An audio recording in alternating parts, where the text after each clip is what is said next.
Hello and welcome to the View from Sibos series, looking at the hot topics at Swift's flagship conference held in Toronto this year. I'm Joy Macknight, Deputy Editor at The Banker, and I'm joined by Michael Hogan, Regional Head of Transaction Banking Sales, EMEA, at Mitsubishi UFJ Financial Group. Thanks for joining us today, Michael. Thank you. We met last year at the Sibos in Geneva.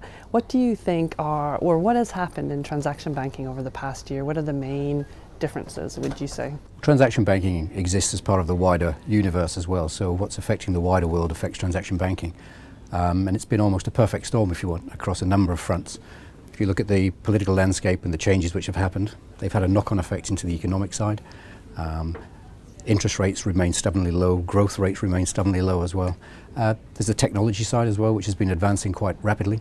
That's a double-edged sword, I would say. There's lots of exciting opportunities and progress being made, but at the same time there's lots of initiatives around cybersecurity and how do we improve that in the environment. But net-net, it's been quite a busy year. It's been quite a hectic year, but it's been a fruitful year. Okay, and this year at Sibos, the main theme of the conference is really around building for the future. How does that apply to MUFG? Well, it's pleasant coincidence, I would say. First, it's pleasant because it gives us time to think about going forward and what we might be able to do to build different businesses in a different way. And then secondly, we're looking at the coincidental side. It comes at a time when we at MUFG are just about to embark on our new medium-term business plan. So we're putting steps in place to guide us into 2020, coincidentally with the Olympics in Tokyo. But that's our next medium-term business plan, and we're looking at how we organize ourselves, how we understand better how to change our business, our models, and our focus going into the next 3 to 4 years. Okay, it's interesting. Obviously, digitalisation is a big topic. How is MUFG really sort of pushing forward the digitalisation of the transaction banking business? It's good you mentioned that because that's part of the plan. I mean, there are two real pillars of the plan going forward, digitization and the transaction banking side.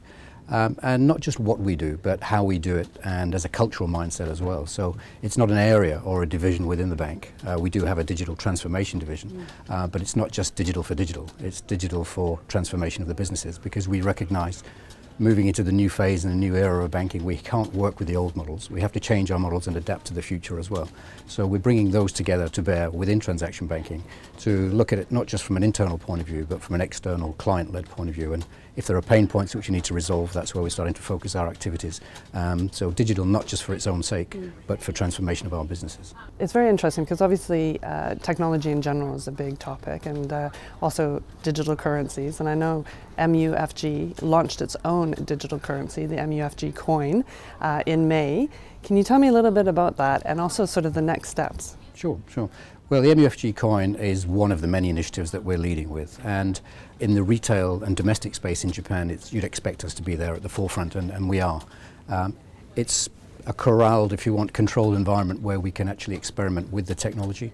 It's a digital mobile wallet based on blockchain technology on a peer-to-peer basis, where we can exchange on a one-to-one basis, so it's not a tradable currency, we peg it one-to-one with the yen, but where we can exchange, transfer money between a small closed user group in the first place until we prove the concept and then look to open it out more widely into next year. So we're already piloting it. We're our own guinea pigs, if you want, but going into next year we'll look to start widening that to a broader base. But first, in a controlled environment, reducing the number of variables just to make sure the technology works and there's value to be added. Okay, and then there's a lot of engagement, let's say, with the fintech community across the world.